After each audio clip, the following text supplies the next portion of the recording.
This poor tuna, it's been neglected.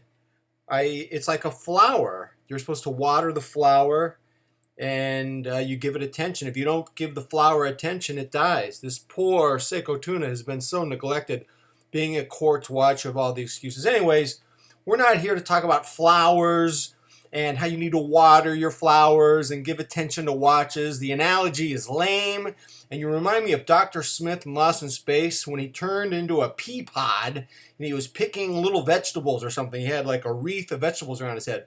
Who in the hell talks about flowers when they're talking about something manly like a watch? What we have today is the mailbag. We have a mailbag. Put on your glasses, sir. All right, we have a letter here. Mr. Lee, I think his first name is Lee, forgive me. He wrote me a question on my blog, Herculage. No one reads my blog anymore except Lee. Everyone's looking at YouTube videos now. Johnny Casual told me this.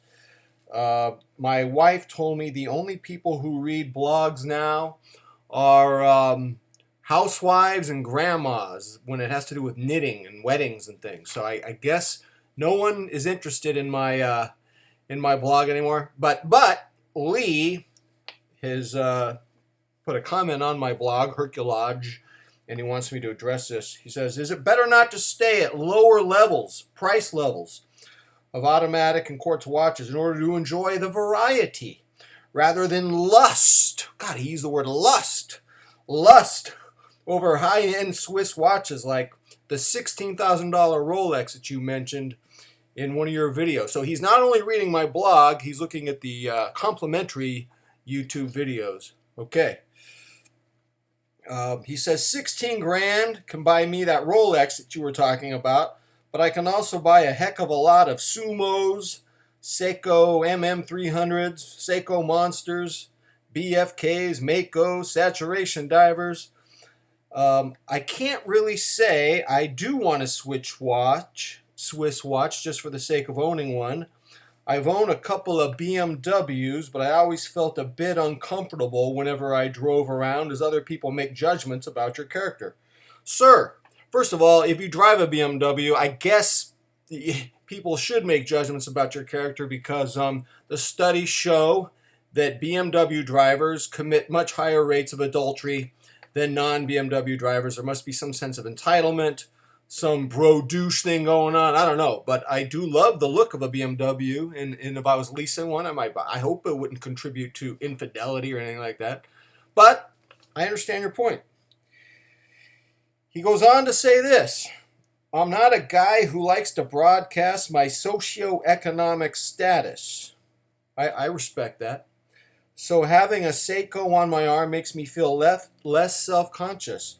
Nothing against the Swiss watches. They make fantastic timepieces, but that's just not me. I would love to own an Omega Seamaster, if only to enjoy in the privacy of my own home. Lee, you know, that's weird. I'm sorry. If you're going to have an Omega Seamaster, you wear it in private, you wear it in public. It's not some little private, oh, my little Omega Seamaster, my little Shizu.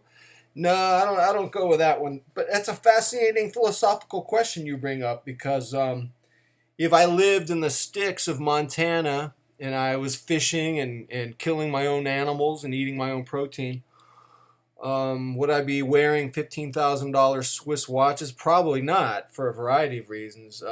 There is something about, owning luxury items because you are interacting and connecting with a community that admires them. I hate to say it. I just cannot imagine living in the sticks and driving a BMW and wearing a Rolex. You are a fish out of water. So there is something to be said. We are in the international watch community. We have videos. We have YouTube uploads in HD. This one, I don't know if this is HD or not. I doubt it. I didn't have time, but I don't want to talk about it. A lot of our climbing up the luxury ladder does have to do with connecting with others on that level. I'm sorry. I mean, if I lived in the sticks somewhere, I just can't imagine myself adorning myself with luxury items. I mean, if you live in a cosmopolitan environment, I just think you're going to be more hardwired to buy luxury items. Fascinating question. Anyways, I haven't got down to his question yet. So I'm really struggling, he says, with the pros and cons of this debate of having lots of cheaper watches or one or two expensive Swiss watches in my head. And he wants an answer. So here's the answer. The answer is, and you sound like you have been infected by the watch bug. It sounds like you have some of the distinguishing characteristics of a watch obsessive. In fact, I've been talking now for 5 minutes, and I'm missing my Seiko tune. I want to look at it. No, okay. You sound like you are a watch obsessive. And here's what the thing you have to understand about being a watch obsessive. Looking for that sweet spot of having just enough watches, not too many, not too little, is completely impossible.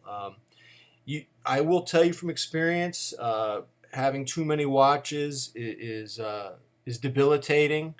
And it goes back to what I was joking about in the beginning. You know, a watch is kind of like a flower. If you don't water it, if you don't give it attention, it dies, even if it's good. And so, case in point, I sold the Seiko Sumo 4 times because I wasn't wearing it enough, but I missed it every time, and I end up rebuying it. People tell me this all the time. Some guy commented that he's bought the Seiko Tuna, what I'm wearing on my wrist right now. He's bought it 7 times. Frankly, I missed the Benares Moire Dart 44 millimeter. I really missed the unique Dart lume markers. I'm going to probably have to get one down the road.